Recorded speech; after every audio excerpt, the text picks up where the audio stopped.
ಶನಿವಾರ ಬೆಳಿಗ್ಗೆ ಇವತ್ತು ತಡವಾಗಿ ಎದ್ದು ಕೆಲಸನೂ ಕೂಡ ನಿಧಾನಕ್ಕೆ ಮಾಡ್ಕೋಬೋದು. ಯಾಕಂದರೆ ಇವತ್ತು ಸ್ಕೂಲ್ ಇರಲ್ಲ. ಹಾಗಾಗಿ ರಂಗೋಲಿ ಹಾಕೋ ಮುಂಚೆ ಗಿಡಗಳಿಗೆಲ್ಲ ನೀರು ಹಾಕ್ತಾ ಇದ್ದೀನಿ. ನಾನು ಈ ಮನೆಗೆ ಬಂದೆ ಹತ್ತತ್ರ 1 ವರ್ಷ ಆಗಿದೆ.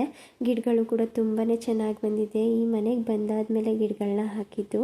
ಈಗ ಅವಾಗವಾಗ ಮಳೆ ಬರುತ್ತಲ್ಲ, ಹಾಗಾಗಿ 2 ದಿನಕ್ಕೆ ಅಥವಾ 3 ದಿನಕ್ಕೆ ನೀರು ಹಾಕ್ತೀನಿ ಗಿಡಕ್ಕೆ. ಹಾಗೆ ರಂಗೋಲಿ ಏನಾದರೂ ಇಷ್ಟ ಆದರೆ ಲೈಕ್ ಮಾಡಿ. ಇವತ್ತು ನೀರಿಗೆ ಸ್ವಲ್ಪ ಸೋಂಪನ್ನ ಹಾಕಿ ಕುದಿಸಿ ಕುಡಿದಿದ್ದಾಯಿತು. ಆನಂತರ ತಿಂಡಿಗೆ ಅನ್ನ, ಚಟ್ನಿ, ಸ್ವಲ್ಪ ತುಪ್ಪನ ಹಾಕಿ ತಿಂದ್ವಿ.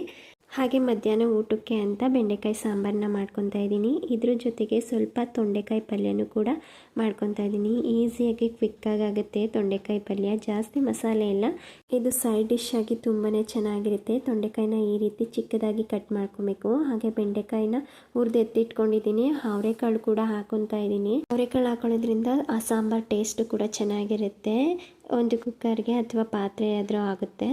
ಇದಕ್ಕೆ ಸ್ವಲ್ಪ ಎಣ್ಣೆ ಹಾಕ್ಕೊಂಡು ಸಾಸಿವೆ, ಕರಿಬೇವು, ಒಣಮೆಣಸಿನ್ಕಾಯಿ, ಈರುಳ್ಳಿ, ಕಟ್ ಮಾಡಿರೋ 1 ಟೊಮೆಟೊ, ಹಾಗೆ ರುಬ್ಕೊಂಡಿರೋ 2 ಟೊಮೊಟೊನ ಹಾಕೊಂಡಿದ್ದೀನಿ. ರುಬ್ಬಿ ಹಾಕೋದ್ರಿಂದ ಸಾಂಬಾರು ಕೂಡ ಗಟ್ಟಿಯಾಗಿರುತ್ತೆ. ಮುದ್ದೆ ಅಥವಾ ಅನ್ನಕ್ಕೂ ಕೂಡ ಚೆನ್ನಾಗಿರುತ್ತೆ. 1 ಆಲೂಗಡ್ಡೆನ ಹಾಕೊಂಡು ಚೆನ್ನಾಗಿ ಬೆಂದಿದ್ದಾದ್ಮೇಲೆ ನೀರು, ಬದನೆಕಾಯಿ, ಬೆಂಡೆಕಾಯಿ, ಹಾಗೆ ಚಿಕ್ಕದಾಗಿ ಕಟ್ ಮಾಡಿರೋ ಕಾಯಿ ಪೀಸ್ನು ಹಾಕೊಂಡಿದ್ದೀನಿ. ಇದನ್ನು ಹಾಕೊಂಡ್ರೆ ತುಂಬಾ ರುಚಿಯಾಗಿರುತ್ತೆ. ರುಚಿಗೆ ತಕ್ಕಷ್ಟು ಉಪ್ಪು ಮತ್ತು ಖಾರದ ಪುಡಿನ ಹಾಕೊಂಡು ಸೈಡಿಗೆ ಎತ್ತಿಟ್ಕೊಂಡಿದ್ದೀನಿ. ಹಾಗೆ ಈ ಕಡೆ ತೊಂಡೆಕಾಯಿ ಪಲ್ಯ ಮಾಡೋದಕ್ಕೆ ಎಣ್ಣೆ, ಸಾಸಿವೆ, ಕಡಲೆಬೇಳೆ, ಉದ್ದಿನಬೇಳೆ, ಕರಿಬೇವು, ಈರುಳ್ಳಿ, ತೊಂಡೆಕಾಯಿನ ಹಾಕೊಂಡು ಚೆನ್ನಾಗಿ ಮಿಕ್ಸ್ ಮಾಡ್ಕೊಬೇಕು.